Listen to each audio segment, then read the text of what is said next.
আমার স্ত্রী আমার সংসারে ভালো নেই, সে আমার সংসার থেকে চলে যেতে পারলে সে বেঁচে যায়। আমি আমার স্ত্রীকে মারধর করি, বকাবাজি করি, প্রতিটা মুহূর্তে সংসার থেকে বের করে দেওয়ার জন্য একদম ঝাঁটা ব্যবহার করি। আমি আসলে নিজেও জানি না আমার স্ত্রী আমার বিরুদ্ধে কেন এত বড় বড় মিথ্যা কথা বলতেছে।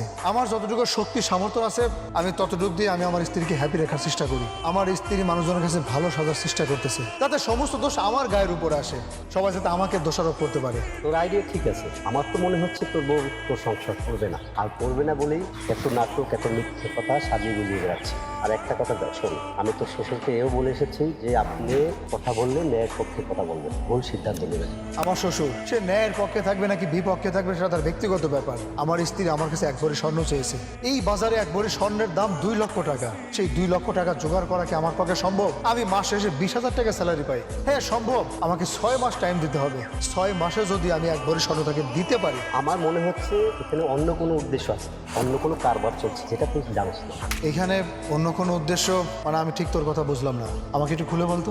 দেখ, আমার মনে হচ্ছে তোর বউয়ের সাথে অন্য কারো সম্পর্ক আছে, সে পরক্রিয়া করছে, এই জন্য সে সংসার থেকে বের হয়ে যাওয়ার জন্য এত তাল বাহানা করছে। না না না, আমার বড় অন্য কারোর সাথে সম্পর্ক আছে এটা আমি বিশ্বাস করি না। আমি এক ভরি স্বর্ণ দিতে পারিনি বলে হয়তো আমার বউ আমার সাথে খারাপ ব্যবহার করতেছে। খবরদার, আমার বউকে নিয়ে আর একটা উল্টাপাল্টা কথা বলবি না। অন্য কারোর সাথে সম্পর্ক এটা আমি কখনো বিশ্বাস করবো না। আমি কথাটা শিওর হয়ে বলছি, জাস্ট আইডিয়া করে বলছি। আর সে তো তোর শ্বশুরবাড়ির লোকজনের কাছে বলে বেড়াচ্ছে তুই ঠিকমতো বাজারঘাট করিস না, তাকে মারধর করিস। আমার স্ত্রী মিথ্যা কথা বলছে সে আমিও জানি। আমার স্ত্রী এই কথাও বলেছে সে আমার সংসার থেকে চলে গেলে সে বেঁচে যায় এবং সে চলে যাবে লোকজন যেন তাকে দোষারোপ করতে না পারে, সমস্ত দোষ যেন আমার উপরে আসে, এই জন্য সেই সমস্ত তালবাহানাগুলো করে বেড়াচ্ছে। তাহলে এখানে তো আর বুঝতে বাকি নাই, সে অন্য কারো সঙ্গ পেয়েছে বিধায় তোর সাথে এরকম খারাপ ব্যবহার করতেছে।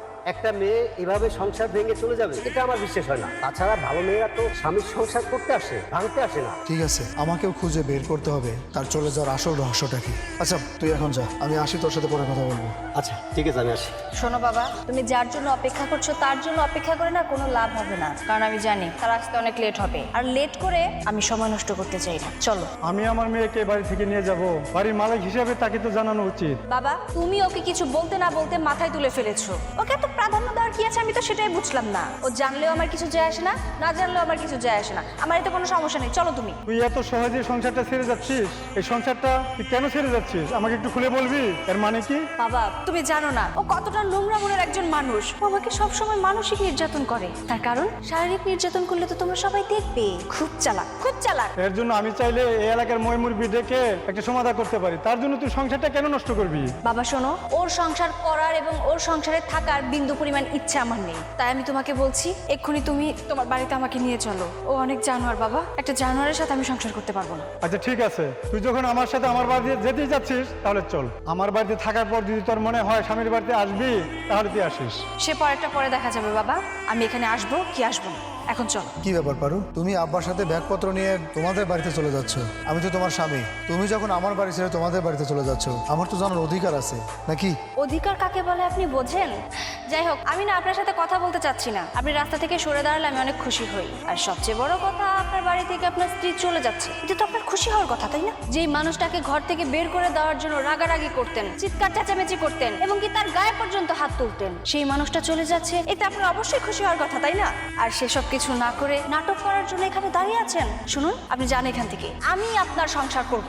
তুমি দিন দিন এত পরিমাণে মিথ্যা কথা বলতেছো, কেন মিথ্যা কথা বলতেছো তুমি নিজেই জানো না। আচ্ছা তোমার এই শেষটা কোথায়? তোমার শেষটা কোথায় তুমি নিজে জানো? এত মিথ্যা কথা বলার কারণটা কি আমাকে একটু খুলে বলবে? শোনো, আমি না কোনো মিথ্যা কথা বলছি না, যা সত্যি আমি তাই বলছি। আমি তোমার সাথে সংসার করব না মানে করব না। আর হ্যাঁ, তোমাকে আমি 14 শিকের ভাত খাইয়েছি।